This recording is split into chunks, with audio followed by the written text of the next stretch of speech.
nakaabot na ta diri sa lugar ni Ate Lloyd. And look at that. Morning bodega. Tanawa ng bodega niyo. Buyo na lang ta bodega. Nice. Oh, di ba? Nice kayo. Dugi. Dugi. Oh, look. Nice kayo ang kusina. Ang design. Oh, bamboo. Nice.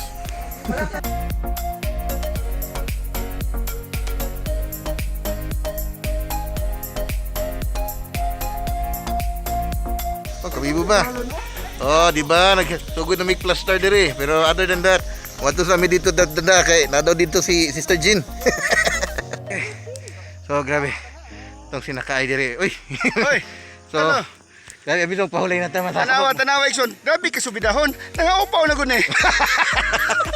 Sige, sakata. Dito pa itong destination, no? So now, we're just trying to relax kasi nga naman, gabi na and we're still preparing for dinner. Nice guys, di ba? Just look at this place, oh. Just check it out, this place. And hindi pa to tapos, ah. You're yet to see how it would look when it's actually completed. And pero kung ganito at saka ganda na hindi pa tapos, I'm looking forward pag ito'y natapos na.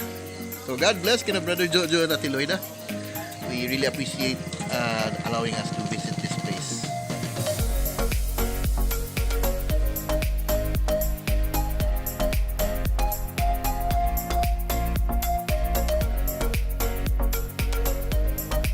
Ini si Pastor Calisto kay Boy Scout ni.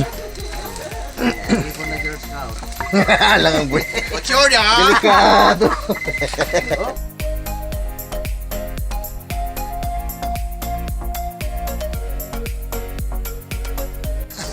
Kaya rami, pahuman na may sa amo ang panihapon.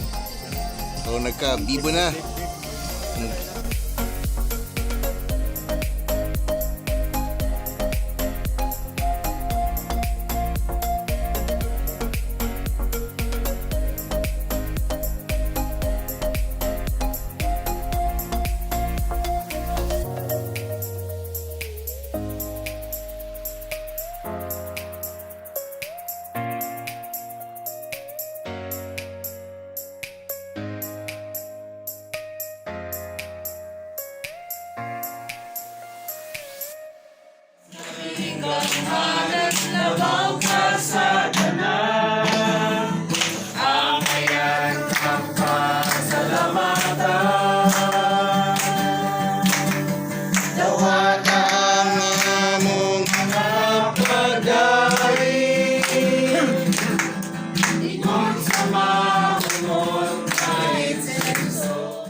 Morning. Tulog na katarong lan.